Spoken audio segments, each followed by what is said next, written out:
$32 billion. That's how much Sam Bankman-Fried's empire was worth at its peak. And in just 11 days, every last cent of it vanished. November 11, 2022. In a luxury penthouse in the Bahamas, a 30-year-old man in cargo shorts stared at his screen. His customers were demanding $8 billion. Money he didn't have. Money that should have been there but wasn't. He had one option left. Tweet an apology and watch his empire crumble into dust. "I'm sorry. I messed up." Those were the words that ended the biggest fraud in cryptocurrency history. But how did a man who was called the next Warren Buffett fool everyone, from Sequoia Capital to Tom Brady to the entire crypto industry? The story begins in 2017, in a cramped apartment in Hong Kong. Sam Bankman-Fried, or SBF as he became known, was a 25-year-old MIT graduate who had just quit a lucrative job at the quantitative trading firm Jane Street. He saw something that others had missed. Bitcoin was trading at wildly different prices on different exchanges around the world. In South Korea, the price was sometimes 30% higher than in America.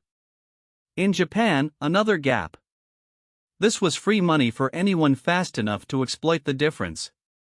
With a small team of friends from MIT in his trading days, SBF founded Alameda Research. The name was deliberately boring, a hedge fund that traded crypto on the arbitrage. On good days, they were moving $25 million through these trades. Within a year, Alameda had made over $1 billion. Sam wasn't satisfied. He didn't just want to trade on crypto exchanges. He wanted to own one. In 2019, he launched FTX from the Bahamas. Why the Bahamas? It was a tropical tax haven with friendly crypto regulations and almost no oversight. The perfect place to build a financial empire without anyone asking too many questions. FTX grew at a pace that seemed impossible. By 2021, the exchange was handling billions in daily trading volume. It wasn't just a crypto exchange, it was becoming the center of the entire industry. That year, FTX raised $400 million from some of the most sophisticated investors in the world.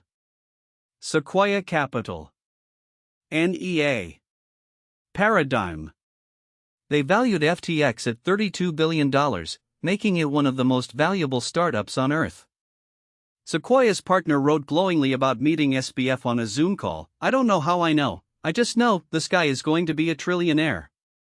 They would later have to delete that blog post. With hundreds of millions in venture capital, FTX went on a spending spree that would make any startup jealous. Super Bowl ads featuring Larry David joking about missing out on history. Naming rights to the Miami Heat's arena for $135 million. Celebrity endorsements flooded in. Tom Brady, Gisele Bündchen, Steph Curry, Shaquille O'Neal.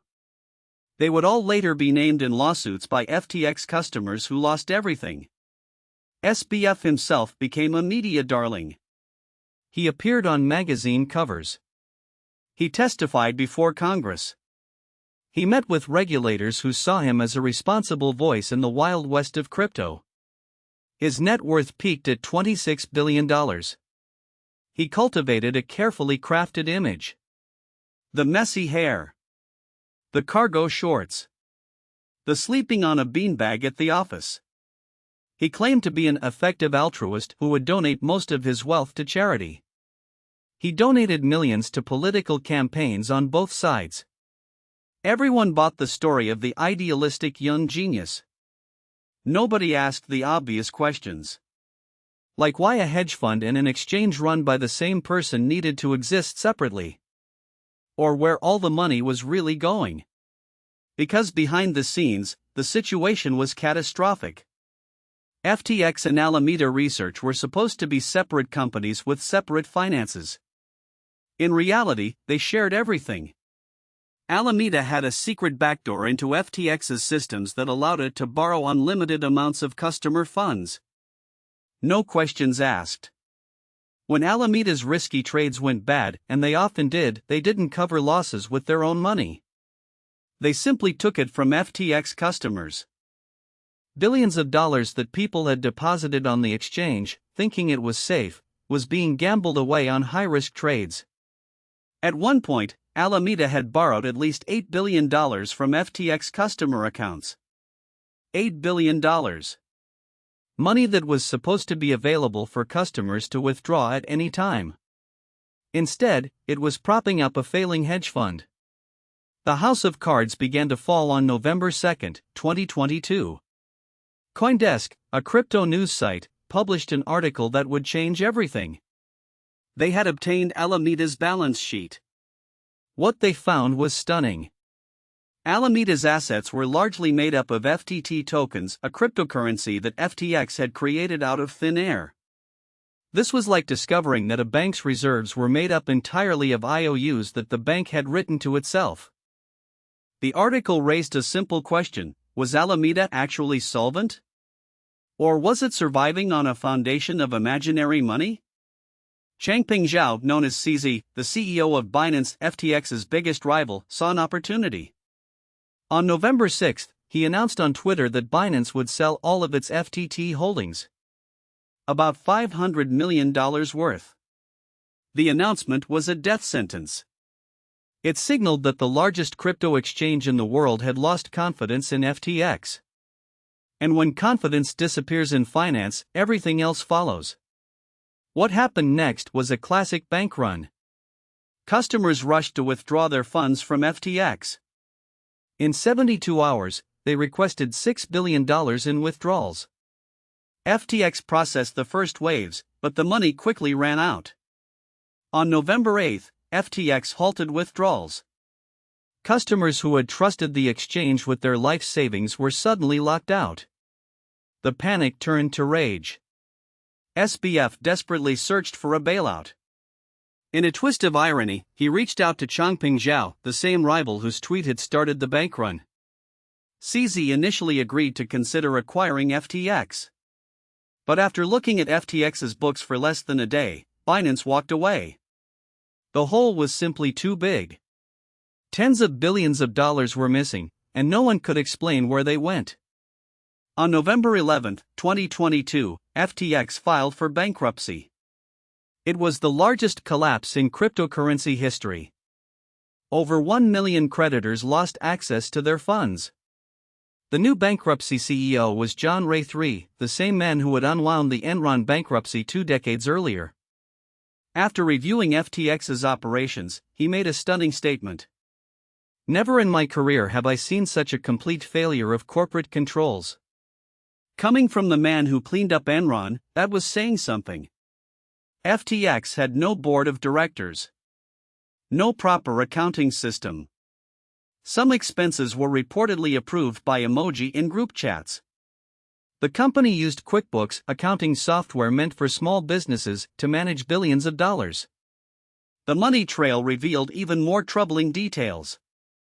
FTX had spent $300 million on real estate in the Bahamas. Company funds were allegedly used to buy personal property for employees and their family members. SBF's parents, both Stanford law professors, had received a $16 million house in the Bahamas. His brother, Gabe, ran a political action committee that received millions from FTX. The lines between personal and company funds had completely disappeared. Exactly 1 month after the bankruptcy filing, Sam Bankman-Fried was arrested in the Bahamas. He was extradited to the United States to face multiple federal charges: wire fraud, securities fraud, money laundering, and campaign finance violations. The trial began in October 2023. What emerged was a picture of systematic fraud that went far deeper than anyone had imagined. Caroline Ellison, SBF's ex-girlfriend and the CEO of Alameda Research, testified against him. She had already pleaded guilty and was cooperating with prosecutors. Her testimony was devastating. She described how SBF had directed her to take billions in customer funds from FTX. She described secret spreadsheets tracking the theft. She described how they created fake financial documents to show to investors. Gary Wang, the co-founder of FTX and one of SBF's closest friends since high school, also testified. He described writing the code that gave Alameda its secret access to FTX customer funds. He told the jury about the culture of fraud that pervaded the company. Nishad Singh, another executive, described Alameda's mounting losses and how customer money was used to cover them up. The inner circle had all turned on SBF, each one cutting deals with prosecutors in exchange for their testimony. SBF took the stand in his own defense. He claimed he had made mistakes but had never intended to commit fraud. The jury wasn't convinced. On November 2, 2023, exactly 1 year after the CoinDesk article that started the collapse, the jury found Sam Bankman-Fried guilty on all 7 counts. In March 2024, he was sentenced to 25 years in federal prison. The judge, Louis Kaplan, rejected SBF's claims of good intentions.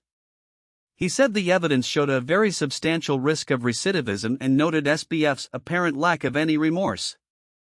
So what can we learn from this disaster? First, due diligence matters even for the smartest investors. Sequoia Capital is one of the most respected venture firms in the world. They backed Google, Apple, and PayPal. Yet they invested based largely on a Zoom call where they found SBF impressive. They never discovered that FTX had no board, no CFO, and was sending customer money to a hedge fund. Second, charisma is not a substitute for governance. SBF's carefully crafted image as a nerdy idealist helped him avoid scrutiny. He talked about effective altruism while allegedly stealing billions. The image was so convincing that regulators, journalists, and investors all wanted to believe it. Third, when something grows too fast, ask why. FTX went from $0 to $32 billion in valuation in just 3 years. It offered higher yields than competitors. It grew faster than any exchange before it. These weren't achievements, they were warning signs. Fourth, separation of entities must be real, not just on paper. FTX and Alameda were supposed to be independent companies. In practice, they shared everything: offices, personnel, and most importantly, money. This conflict of interest was hiding in plain sight. The FTX collapse didn't just destroy one company. It shattered trust in the entire cryptocurrency industry at a critical moment. Regulators who had been warming to crypto became hostile. Other exchanges faced runs. Billions in value evaporated across the market. Millions of ordinary people lost their savings because they trusted the wrong person. And that's perhaps the most important lesson of all: in finance, trust must be verified, not assumed. No matter how impressive someone seems. Sam Bankman-Fried went from the cover of Forbes to a prison cell in just 18 months. His story is a reminder that even in the digital age, the oldest scam in finance still works: take other people's money and pretend it's yours. Eventually, the truth always comes out. If you found this breakdown valuable, subscribe and hit the bell for more business case studies and industry analysis.